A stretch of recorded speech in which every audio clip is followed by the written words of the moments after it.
Welcome to the Motoring Podcast, a Toyota Yaris Cross Special Edition. Hello, I'm Alan. Hello, I'm Andrew. Yaris Cross.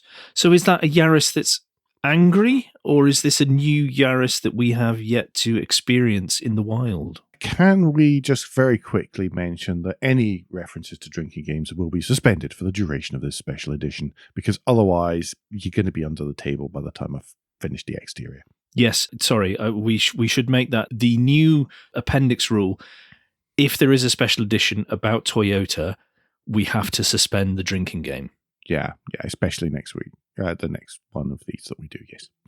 Anyway, what is the new Yaris Cross? It's not that new now, actually. It's been out for over a year. We just hadn't driven it. Amazing. I know. So it is, obviously Toyota Yaris B segment hatchback, Toyota Yaris Cross, spelt C-R-O-S-S, unlike the Igo Cross, which we talked about recently. Well, it's not after the youth then. No, it's not. Well, it is. It's supposed to be young professionals, of course. Young professional ladies. But young professionals, they've learned how to spell by then. Well, you would hope so, wouldn't you? Or use autocorrect. Yes, exactly. But anyway, it is the Toyota Yaris Cross. It is a B-segment SUV, so it is essentially a jacked-up Toyota Yaris. Jacking stuff up doesn't bother me that much. I know people are very much anti-SUV, but they do make a lot of sense. And of course, the footprint isn't really any greater than a standard B-segment hatchback, despite what... So great big SUVs. Yeah, okay, big pinch of salt with that one, I'm afraid. Anyway, same platform, same lots of stuff as the multi-award winning Yaris.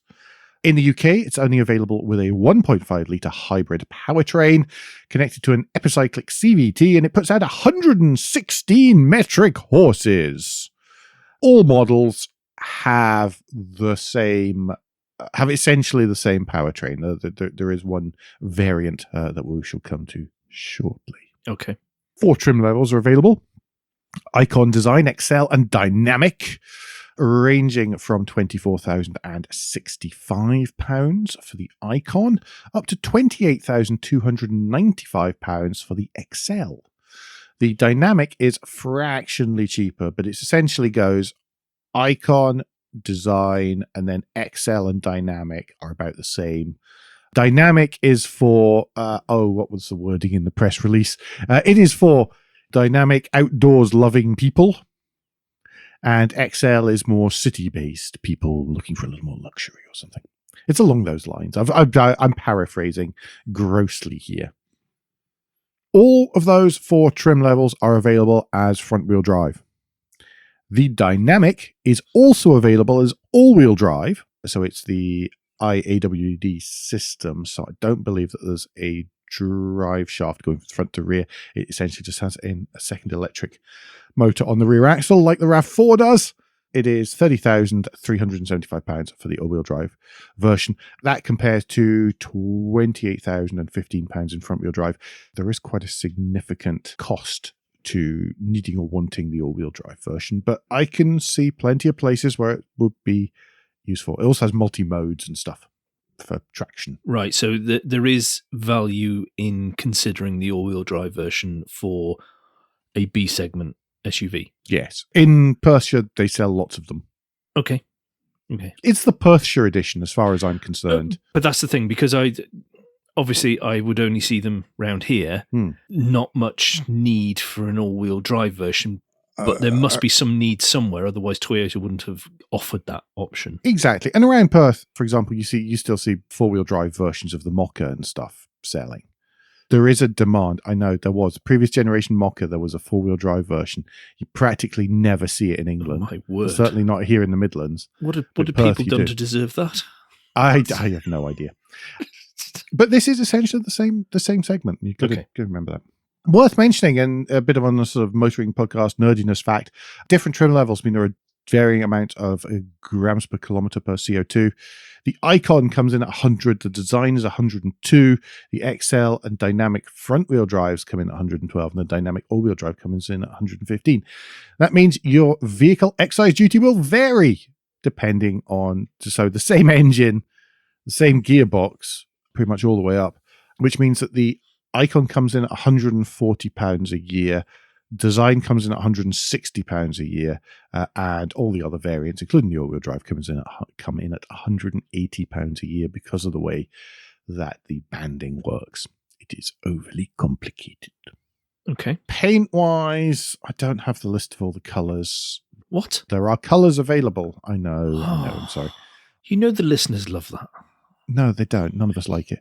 No, you don't like it. I don't That's like the it. difference. Yeah. Oh, goodness, I forgot that bit. Metallic paint costs £615. Pearlescent on the Icon Design and Excel models costs £920. And the two colours that refers to are white pearl and scarlet flare. Scarlet flare is quite nice, actually. Yes. The pearlescent on the Dynamic costs £305. Okay. I don't really know why.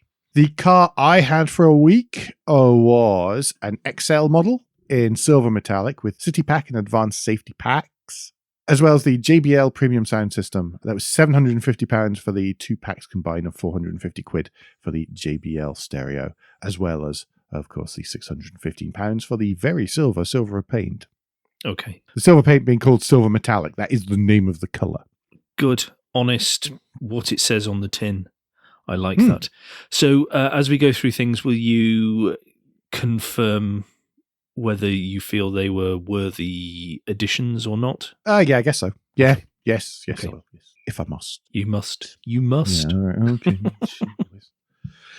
Come on then, explain the exterior to anyone who hasn't seen one. Because to be honest, I hadn't seen one until about a month, 2 months ago, even though they've been out a while, Okay. and I have a local Toyota dealer. Considering what it is, I would have expected to see more, to be honest, locally. You may just have not noticed them. Okay, so it looks like, you know, when you're watching one of those sort of Blue Planet type documentaries or something, and there's the mummy and the daddy fish. And then a little bit later, there are lots of little baby fishes. So imagine the mummy and the daddy fish are the Toyota RAV4. The little baby fish is the Yaris Cross. It has a real vibe of cutesy sort of baby looks. And when I grow up, I want to be a RAV4 about it. I mean, it really is. I'm so glad the Toyota PR team have your phone number. I'm so scared they have my phone number. I think that that's perfectly reasonable. It is a baby RAV4, not just in scale, but in looks. I like the side profile and the rear of it. I think that it's really well resolved. Have you been reading ahead in the notes, Andrew? No, I haven't, actually. Okay. Because I came across, like I said, I came across one in a car park recently, and I spent a few minutes walking around it because, oh, hang on, I've not been up close to one of these. I want to have a look. It's the front end, I feel, it needs a bit more tightening. It's a little ill-defined at the front. I think you're right that it needs a bit of tightening. It's got a bit of a weird overbite. I wish the grille was a bit more defined. Yeah. Which is a shame, but the side and the rear both look great. I mean, there's lots of bits and pieces that are shared with the Yaris hatch. So the tail lights, the mirrors, all sorts of detaily bits like that are shared with the Yaris. The mirrors also shared with the Yaris Cross as well. So lots of part sharing, door handles, all these kind of fun things. Which makes total sense. It does. Same. As we said, if you haven't listened to the Yaris Cross special edition, then one of the things we say there is they can all be built on the same assembly line. Yeah. Looks wise as well. Bit of cladding around the wheel arches, which we always like. It just protects from dunts and dings and gives it a little bit more grr. You see, you don't get that in autocar. There's also a bit of cladding up the sides, and it sort of tapers and rises towards the rear, which makes it look a little bit more sort of poised forward and dynamic, and also disguises any height of the doors and that kind of thing. I think, and the back looks good as well. It does. It is well resolved. I think they've managed to make it have curves and shapes and angles. Shapes, yes, shapes. But you know what I mean. Without the panel damage type look that many manufacturers have gone for. It is quite a clean look on the side, but if you spend time, you go, oh, well, actually, there is actually a lot of angles around the wheel arches. There is a line that comes from around the back of the rear window or the passenger side of the door, and that sort of stuff, which you can see leads across the sides without it being so overtly slashed, dented, creased, etc., whichever is the politically correct term that the manufacturer wishes to use. I think it's crease. Creases are acceptable. Dents are not. But either way, it's pretty, for a B segment SUV, bearing in mind that this previously has been brought us such delights as the original Vauxhall Mokka and the Ford EcoSport. And also many vehicles which people just don't notice on the road, like the Hyundai Bayon. Then it's relatively distinctive. It doesn't look like it's about to tip over. No, and we'll come to the driving later, but yeah, it doesn't. It neither looks nor feels like it's about to tip over. I think it looks good. I wish the front was a bit more defined. Just a bit more purpose. Just a bit more. Okay, come on then. Inside then. As usual, we shall start at the boot. Please. Boot, decent size. I actually had to take this places with a suitcase and things, which is a shock to my system more than the car's system. It's a relatively shallow boot as standard. That's because it has the lid to the undercroft is split in two lengthways. Turns out there's a name for that. It's called a smart cargo system. And I quote, "Is it? Which permits part or all of the floor section to be lowered so larger and taller items can be carried." It's all right. I mean, I'd prefer the sort of Hyundai slides back down, lower down type setup. But it's fine. I guess you can have shallow items in half the boot or 60 or 40% of the boot and deeper items in the other 60 or 40% of the boot, but I didn't really get it. It does it. Yay. Okay. And I guess it's useful. There's also a 12-volt socket in the boot, which is quite nice. We remember how much that cost on a BMW a couple of years ago. So it's always how I. You have to subscribe today, don't you? Something like that. Yes. There are one thing there aren't are. I am looking round the boot. Yes, there are no curry hooks. However, with the undercroft in place, there are useful side storage bays. I did see which those. sort of go off into the wing, and so you could perch stuff in there. Okay. Other thing is the luggage cover is very much a luggage cover and not a parcel shelf. It is a fancy hoop with some fabric across it. I was going to say, it looks like if you coated it in gold or silver film, you could use it as a reflector for a photo shoot. It is exactly that. It's the same idea. It may even be the same part. I didn't actually check as the GR Yaris as well. So it's very much a luggage cover. No, but it's weight saving. It's very important. Well, it is actually. Yeah. I don't know if you're being facetious. Sorry, or not. I am being facetious. So but to be fair, it does exactly all it needs to do. So yes. why build something And you shouldn't else? really be putting stuff on parcel shelves anyway, because when you break, then they slide forward. Yeah. Boot capacity, 397 litres with the seats up. That includes the undercroft. In other words, without the smart cargo system. And it's 1,097 litres with the seats down. Seat backs split 40-20-40 on the XL. That means that the middle 20 folds down to give you an armrest, or a through hatch, of course, but an armrest with two cup holders. Lower spec cars, it's a 60-40 split. Okay. Right, talking to the back seats then. What's it like back there? It's kind of cozy for foot space. Knee and headroom are B segment standard. Okay. So it's not exactly roomy, to be honest. It's a B segment. And the pictures, that's your, for the driver's seat, that's your normal position, right? So that that's me sitting behind myself in good. You old wouldn't be a million miles trope. off me. So no. That, because obviously the front passenger, you could move forward because you're not having it. The leg room isn't quite as critical. Yeah. Okay, that gives me a good indication. There is leg room there, but it isn't. You have to acknowledge the size of the vehicle anyway. Yes, I was sitting quite low and reclined, and I certainly had plenty of space up front. Well, you're the most important person, let's be honest. Yeah, I know. Exactly. I always am. You wouldn't want to be back there for particularly long if you're lanky, but it's for the vehicle size, it's fine. Outer rear seats are actually quite well sculpted, quite heavily sculpted in the squab, in the lower cushion. Means that the center seat is slightly higher. It is flat, but it's not very big. Does seem like 2.5, 2 1/3 seats. Yeah, it's an occasional use. You wouldn't want to put even the smallest windscreen in there for any time these days. Not really. No, not without a lot of whinging, really. One thing that's worth mentioning is that in the back doors do have convenient bottle holder stroke cubby holes in them as well. So nice practical touch there. Yeah. Good to see that. The front, hugely familiar to anyone driving any format of current generation Yaris. The binnacle is different from the 5-door hatch in that it has a single screen and a couple of auxiliary dials for fuel and temperature, and I don't know what the term is really.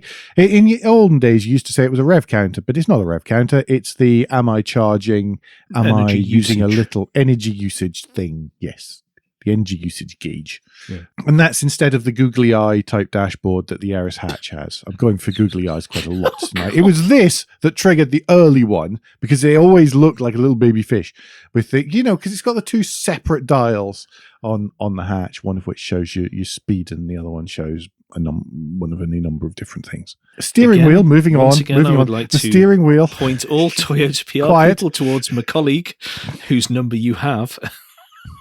Steering wheel is the same as the Yaris Cross, the Yaris, and the GR Yaris, give or take a couple of bits of plastic trim and some different coloured stitching. It's essentially the same part. It holds all the controls for the driver assist systems, the cruise control. When I say driver assist systems, I mean the adaptive cruise control and the turning off the lane departure warning, which can be done in one firm thumb press. Excellent. As well as controls for the stereo and stuff. Yeah, 10-second hold on the button and it's all off. We will continue to highlight companies that do make that an easy on-off. Not you, Honda. Stand back. Rest of the dash is pure Yaris. There's the 8-inch touchscreen with physical buttons and knobs around it, which is conveniently and pleasantly right-hand drive. Good work, folks. And it's clear and it's easy to use. It's much better than the old Touch 2 system that I'm used to. There is CarPlay. This model had nav anyway, because it was an XL. If you go for dynamic, you get a different... No, if you go for the tech pack, you get a different connected nav system as opposed to the touch nav system. It's all very complicated. I didn't have that, so it was relatively easy to use. Under the screen, there's air vents and a cubby in front of the air vents, which are all kind of hidden. And then there's the same dual zone climate controls that you see in many small Toyota these days. Okay. Under that, heated seat switch, USB socket, another cubby hole, 12-volt socket there as well. Okay. Back from that and moving towards the gear lever, there were parking sensor and parking camera controls. Those came as part of City Pack.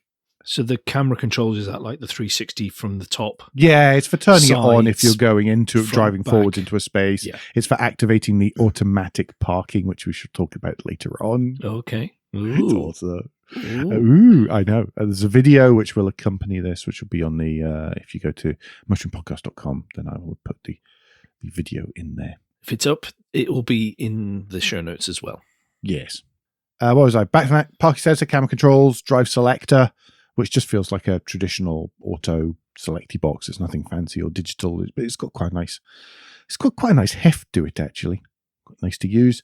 Electronic handbrake. I mean, stuff like the drive mode selectors, electronic handbrake, they're poked a couple of times and then just left alone. Mm-hmm. They just worked. I spent my whole time in normal. I put it into sport.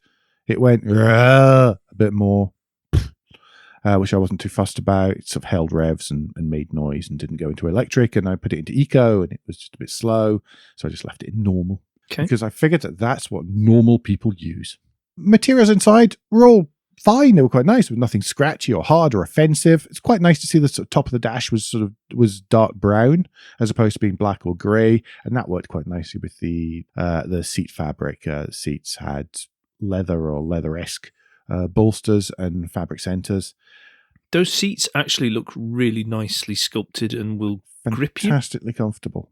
They were just really comfy. You never felt that you were wibbling around anywhere, even whenever you were driving on country roads. But I had this I had to Millbrook and back, and I had London and back, and then Millbrook and back. So I covered about 400 odd miles, and driving to sort of the south of the Thames in London's a good 100 odd miles, and it takes 2 hours at least. And they were really comfy. So they were just comfortable as well.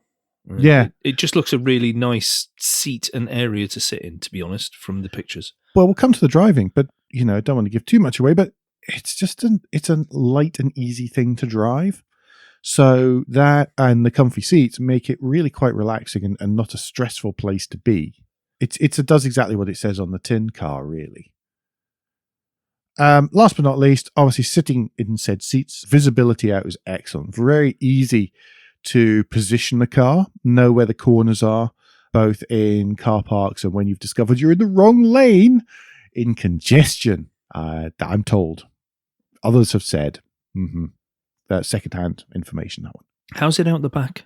Because of all the exterior, that obviously the back is the smallest aperture, but it's still fairly decent. There was a reversing camera, so I didn't, and good sized mirrors, so I didn't really care. Okay. Yeah. One thing is the rear outer headrests are sort of tall. Obviously they plug into the top of the seat, but they are always tall. So in some Toyotas over the last few years, for example, my own car, the rear headrests for the outer seats, they slip right down over the top of the seat. Mm-hmm. But then people never pull them up. And then they go, oh, it's uncomfortable back here. They never actually put the headrest into position. Here, they're already in position for you. It's only the middle seat where you should pop up the headrest before someone uses it. But it means that you don't have 3 headrests blocking. And if you turn, you can look through between the 2 outer headrests and you get a decent enough view. But big mirrors and a reversing camera, I'm afraid. Sorry, bad habits, I know, but there we go. But hang on.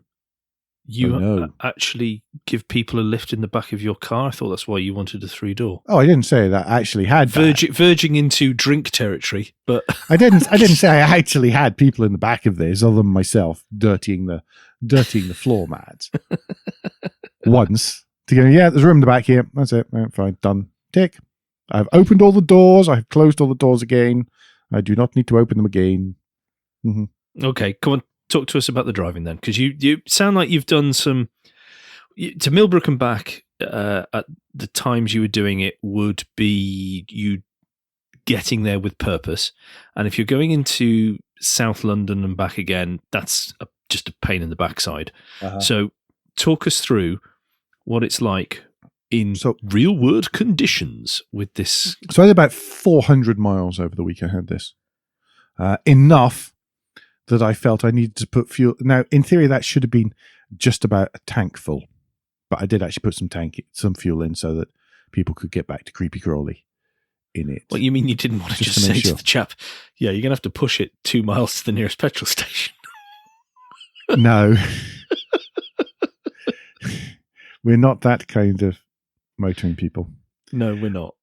So there's hybrid in this, right? How much hybridness comes through? There is as much. Oh, sorry. I thought you didn't know how much hybridness is that. And I was going to say there's as much hybridness as it's as hybrid as you can be without having to plug it in. Okay. So what does that mean in real terms? Are you driving, if you're going around your town to, say, the shops and stuff, is that purely electric, or is it electric off the line? Is it a boost to take out the drag on the engine? What are we thinking? It's most, in all honesty, it's mostly electric with the occasional boost to boost the electricness. Okay, so this is, we are way beyond a mild hybrid. No, it will drive quite happily for many miles on electric. Okay. And it spends quite a lot of its time in that, especially when you're in slower traffic, obviously, or sitting still. But I took it to SMMT test day at Millbrook, and it's 50 miles each way, roughly. A 50-mile drive home, according to the car, took an hour and 14 minutes. It told me it spent 51% of that time with the engine turned off in electric mode. That's quite remarkable, really. On cross-country roads. And there's, that's cross-country on A roads and stuff. And now, bear in mind that is time and not distance. Okay, yeah. But even then, it's quite impressive. So if you're going down a hill, it'll revert to being an EV. So this is sort of taking, where the like 10, 15 years ago, people were saying, oh, my very clever engine shuts down banks of cylinders as we go along. This is sort of taking that to the next level, but with electricity as well. Yeah, and it will do it up to quite, and it's not as if it stops doing that at 30 miles an hour or something. It will it will sit there and shut itself off even on the level or going slightly uphill on the motorway speeds. I'm sorry to labour this point because there's so many variations of an electrified car these days that we go from a large alternator to it is fully electric for 300 odd miles, and it's I'm not using the phrase. We're not going to use the phrase. I'm desperately not using the phrase, but there is enough battery there that it does do meaningful amounts of pottering about. And how does it recharge? Is it recharging on braking? It's both it's regenerative braking, and obviously it's the petrol engine recharges it as well. Okay, great. Okay. Thank you. That drive, in fact, over the time I had it, over those 400 miles of mixed use driving, including motorways and pottering around town here, and even the occasional little hoon bit, 58.2 miles per gallon. That's great. On the cheapest liquid fuel you can put in a car at the minute. That's not to be sniffed at. It really isn't. And that was bang in the middle of the WLTP ratings. In fact, it's slightly to the upper end of the WLTP ratings. And I wasn't driving in any special way in order to achieve you're in that. normal. You're in normal. I was in normal, and I was just driving the way it was happy to be driven at normal speeds to go places that I needed to go, rather than doing any hypermiling or anything silly. If you're hypermiling, you could get ridiculous, I'm sure. And if we look at the type of car previously one would try and buy for this job, it would be a diesel. And you've removed the... Well, it's either a petrol and you've got significantly less miles per gallon, or it's a diesel and you've got the risk of a clogged up particulate filter. DPF, yeah, you do. In a modern one, you wouldn't want for this kind of thing. Worth mentioning, I mean, that was the 50-mile drive home, specifically from Millbrook, having spent the day hooning around there. 200-mile trot, Corby to central London and back. Similar story, despite sitting on the A1 at the speed of the traffic on the A1, despite sitting on the M1 on the way home at the speed of the traffic on the M1, about 45% of the total time was spent in EV mode. Essentially, if you added it all together, that normally means that you drove past the M25 and where you first start meeting roads, so North Circular type way on petrol, and then the rest of it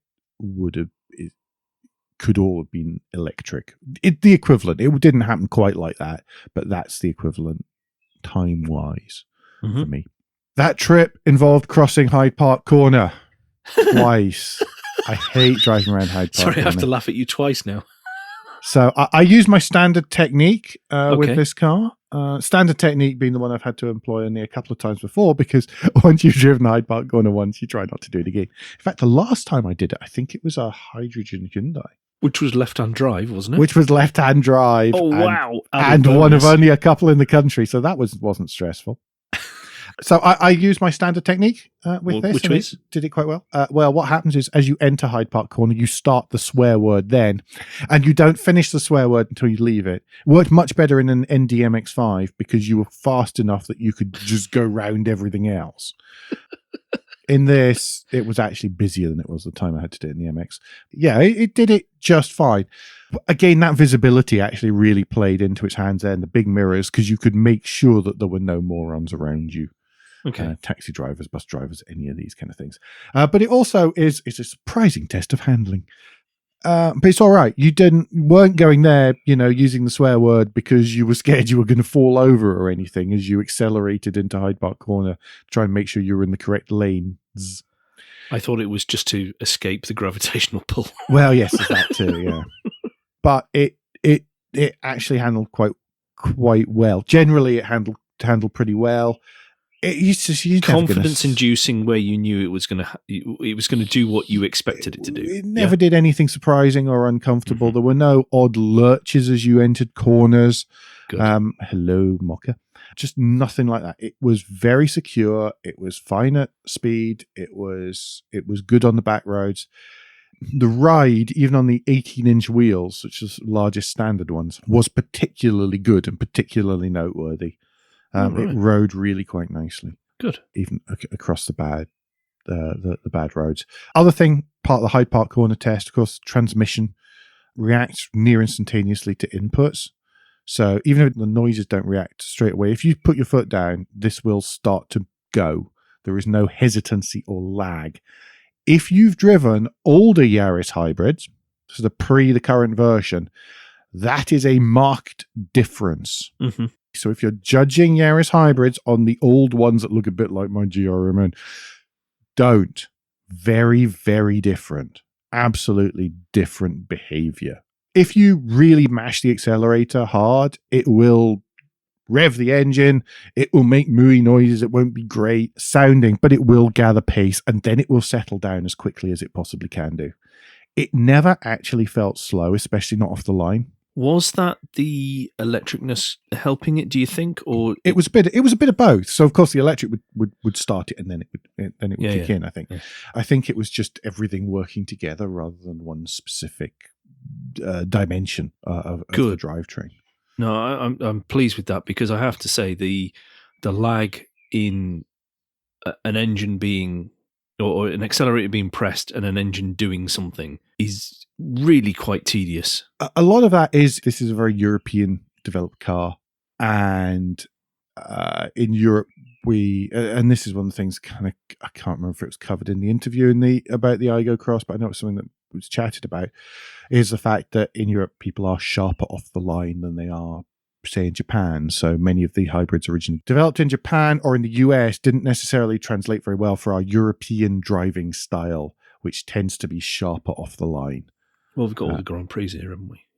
Well, that's exactly what it is, yeah. But that's why they bogged down. And remember current generation Nissan Duke, stuff like roundabouts and Milton Keynes, and how the CVT in the Duke was developed specifically for Milton Keynes, because this was something that the Japanese engineers simply didn't understand, was the European approach to roundabouts.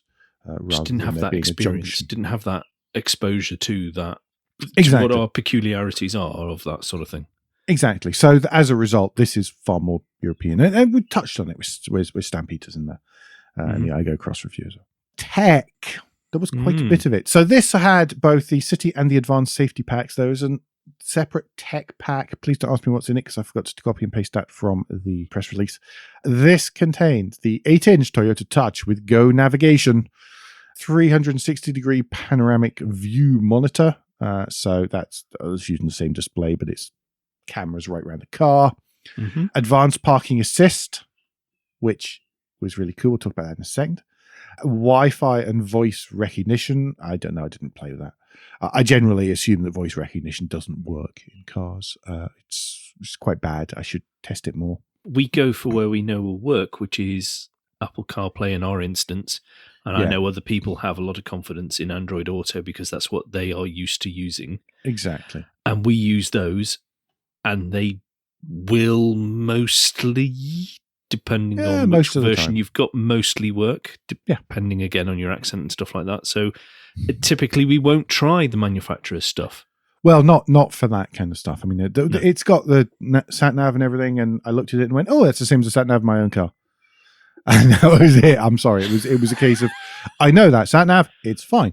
Wasn't the iGo sat-nav? No, it wasn't the iGo X sat-nav. It also had front and rear parking sensors with intelligent clearance sonar and automatic braking, and rear cross traffic alert and blind spot monitoring. What is intelligent clearance sonar? Is that as you come up to something? I don't know. I just copied and pasted at that point, Andrew. No, but this is a slight problem. Again, this is you and me, a problem for you and me. We are coming across, the companies call it something, but what it actually is, we may recognize as something else. I'm presuming that that's as you come up to objects that they don't need a camera for. Parking is also made easier and safer with intelligent clearance sonars, an option on high-grade models, again with auto braking, and an optional panoramic view monitor giving you real-time features. It doesn't tell me. It'll be front sensors. Well, it does have front sensors too, but I think it's the rear cross traffic alert thing where it will put the brakes on if it thinks you're going too far, and that works either forwards or backwards in this, I believe. Yeah, well, Sean Connery comes out and goes, one ping only. Yes. I wasn't sure where that was going. That was the cleaner version of what I thought. So, advanced parking assist. Come on. I love this. You've teased us twice now. This is great. This actually, so I've had a couple of cars recently. There was a Genesis G70, which we'll talk about very soon. And there was this, and you had it in the reason for testing these is because you had it in something, and I said, did you try it? And you went, no, I didn't try it. So this was me trying it. Mm-hmm. But this was particularly easy to use. Okay. And it's relatively lo-fi, and it's not being overly fancy with animations or anything like that. And it doesn't shift automatically between going forwards and going backwards like Genesis one does. Oh, okay. You do have to sort of manually change it. But you are in a B segment. But you're in a B segment SUV. This is the bit that you have to remember SUV, here. Yeah. But it's really quite clever. So you put it on, it identifies a whole row of potential parking spaces for you, and picks out one that it figures is going to be easiest. You can choose others if it's realized there's more than one handy. You can tell it whether you want to parallel park or you want to reverse in as well. And it's really quite easy just by tapping on the screen. You do it by holding down the cameras button beside the gear stick to start off with. And then you choose the appropriate options on the screen. You tell it to go. It tells you to take your foot off the brake. And it starts moving and steering for you. And sure enough, I tried this a couple of times in different car parks. And it was flawless. It was really very good. Even when there were other vehicles opposite and things, and it didn't have the full run of the place, it asked me when to put my foot on the brake and when to take it off. Well, no, it didn't actually. It did that itself. I just had to change it between going forwards and going backwards. And each time it put the car perfectly in the space on the first go in a way that I wish I could do every time. It was smooth. It didn't feel robotic. It didn't feel uncomfortable. It wasn't jerky. It was really impressive. And then to crown it all, it does a little zoomy sort of zoom around the car at the end to sort of show you where your car should be sitting in the space, as if, look at me, look how clever I am. And that actually made it like some little Gran Turismo animation. It was very cool. It made me chuckle a lot. How did it feel as the person in the driver's seat? It was not the mechanics, but the going through that. It was all right. This is part actually. of my problem. This is part of my problem when I see them. It's like, you're asking me to give up an awful lot of control. So I kept my foot right above the seat. I kept my hands very near the steering wheel as it burled round one way and the other way. But it actually felt all right. Okay. It was good at saying what it was doing. And because you chose when you were going forwards or backwards, then you did still have control. And you could have put your foot on the brake and just stopped it at any moment.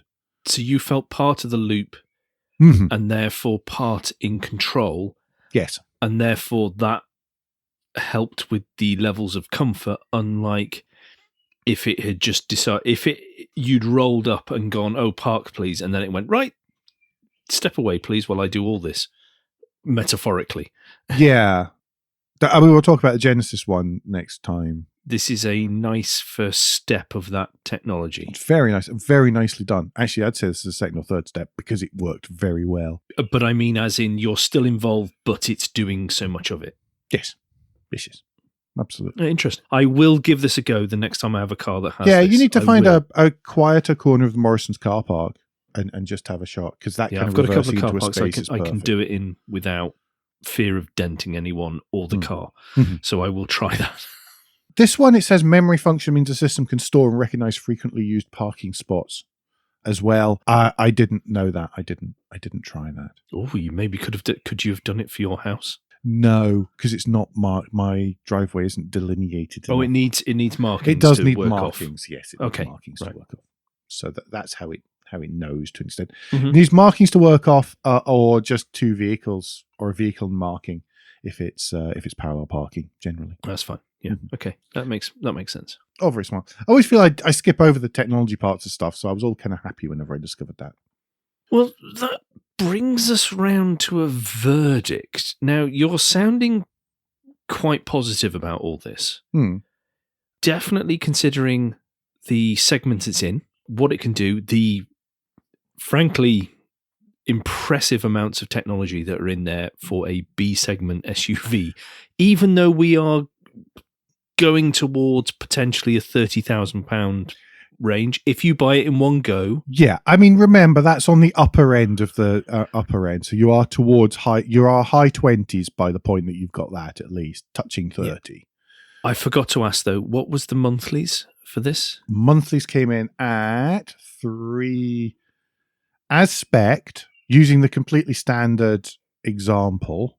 So They came in at $387.35 a month, but that was really quite a low amount down. Is that like 2.5-3 grand down, and was something like 6 that? to 8 grand, 6 to 8,000 miles a year, that sort of thing? Yeah, so people would normally have a bit more to put down than that, but the mileage seems reasonable for the average of these.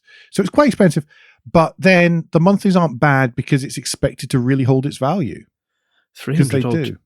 For all you've described so far, does sound okay. So you've got 60 odd to the gallon, dual zone climate control, heated seats, leather seats, quite a lot of toys, all the toys, and that price is including the options as spec as included on the press car. More toys than you can shake a stick at. You're jacked up, so you've got the higher seating position, better visibility, but not a bigger footprint. It's really good at being a car. That's the thing that I want as the takeaway. This is really good at being a car. Us car people wouldn't necessarily choose it because we'd go, I'd rather have this one with the bigger engine or whatever, or something sporty. For that kind of money, I would have a Hyundai i20N. It's like, great, yes, but plenty of others wouldn't. For everything you're saying, it doesn't sound like it's mega exciting, and I don't mean that in a bad way. By the way, I'm not saying that, but it sounds like it is incredibly good at doing the thing that most people need a car to do most of the time. There's a big difference between mojo exciting and just general competence. Yeah. This has general competence in bag loads. As long as the interior is the right size for you, I don't know. It's hard not. It's going to be a car that we recommend to people. In fact, I've already done that. In fact, I've already done that and sold one. I'll take my influencer badge here. Yeah. So at least I've already sold at least one. My mum really wants to know what it's like because she likes the look of them. Just lots of two. Stuff like that. Well, yeah, no, she'll look at the price and go. But yeah, this is a phenomenally competent car. I don't know what else to say other than that, really. And that's not a slight. That is actually by saying competent is not a slight. No, we have to remember, and so many of us who make content about cars or who listen to content about cars, we're really excited about cars. You're choosing content about cars, people. Yes, you're not normal. That's what it boils down to. You're not normal. No, you are a part of a special, not normal tribe. Yeah. But this is a car that you could recommend to a friend, a colleague, to family, spouse, and a spouse, and you would know that they're never going to listen to you. And then you'd know that it was a safe bet, but also a good bet. And it's premium enough that it doesn't have one of the Korean badges because some people still get funny about that. Yeah. What should I buy that's electrical hybrid or whatever that's sort of a bit bigger than a Fiesta or something? And it's like Yaris Cross. It's the default for any of that kind of thing. No. Yeah. That's really interesting. Awesome. Good. I really enjoyed it. It was one of those ones where I was like, oh, you could have stayed for a little longer if you wanted. Not, I'm really sad that's leaving, but... You fitted in my life seamlessly and easily, and you were not a hassle in any way. No, exactly. I couldn't really find anything that I disliked about it. There's a lot to be said about that with cars and most of our journeys today. Mm-hmm. And I gave it, I think journey-wise, I gave it a fair... Oh, my word, yes. You gave it some stick. A bit of everything, yeah. Anyway, I think that's us for this time. So don't forget that between now and the next time, you can give us any feedback, share your thoughts of the show at Motoring Podcast on Twitter and Instagram, on Facebook, and on the contact page of motoringpodcast.com, the hub of all our activities. Please don't forget to leave a review and rating on Apple Podcasts, Google Podcasts, or however your podcast app lets you do such a thing.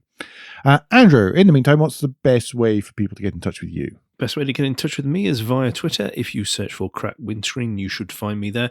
And Alan, if people feel that perhaps, amazingly, that there is something else they could glean from you about the Yaris Cross, what's the best way for them to do that personally? I am dry of Yaris Cross information by this point. You can get in touch with me on Twitter where I'm at AJP Bradley. That's Bradley.